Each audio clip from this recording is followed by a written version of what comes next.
2a equal to 3b and 3b equal to 2c ये दिया हुआ है और a is to b is to c का वैल्यू निकालना है। 2a equal to 3b and 3b equal to 2c है, तो ये इसको हम एक में लिख सकते हैं 2a equal to 3b equal to 2c।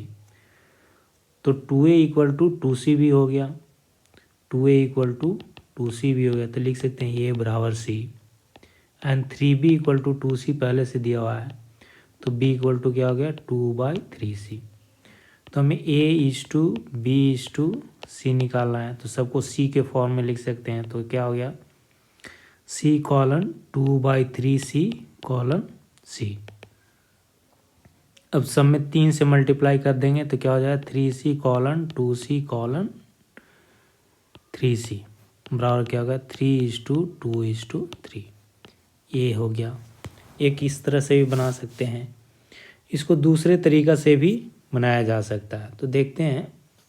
तो दूसरे तरीका में 2a equal to 3b equal to 2c है, अगर इस तरह से अगर है, अगर मान लिया कि यह कॉमन नहीं होता, 3b दोनों में नहीं होता, तो फिर कैसे इसको सोल्व करते। तो हम लिख सकते थे 2a इक्वल टू 3ba है और 3b इक्वल टू 2c है, ठीक है। तो फिर हम उसी तरह करते a इक्वल टू 3/2b हो गया। अब यहाँ से फिर हम b इक्वल टू क्या हो गया 3b इक्वल टू 2c हो गया, तो b इक्वल टू क्या हो गया 2/3c हो गया।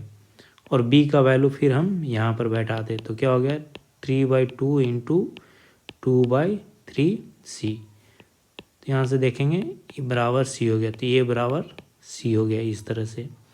और b बराबर क्या कितना हो गया 2/3c, यहाँ पर हम इस तरह से पहले से ही जान रहे हैं। तो हम इसको फिर a is to b is to c के अनुपात अगर निकालना हो तो क्या हो गया, a की जगह हम c लिख देंगे, b की जगह 2/3c हो गया और c की जगह c हो गया। और फिर इसको करेंगे तो क्या हो गया, ये हो गया 1:2/3:1 हो गया, c कॉमन है तो हट गया।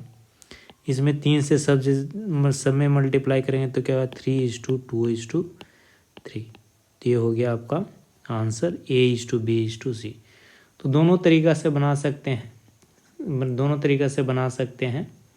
अगर ये कॉमन है तो डायरेक्ट हम a और c को बराबर कर सकते हैं। अगर ये कॉमन नहीं है तो इस तरीके से हम जा सकते हैं।